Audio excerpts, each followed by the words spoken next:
We went up in the mountains looking for peace and quiet. We didn't realize we were going to find ourselves. The first night was uncomfortable. No city hum, no notifications lighting up our phones, just the wind. We remembered staring at the wooden ceiling, wondering why peace always feels strange. We woke up recharged. We looked out the window and we could see the mist floated between the peaks like slow moving thoughts. The air felt clean.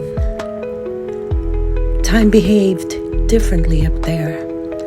Hours stretched, minutes softened, nothing rushed.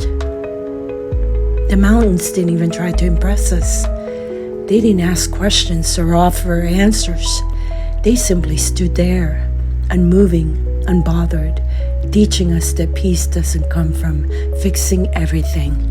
It comes from letting things be.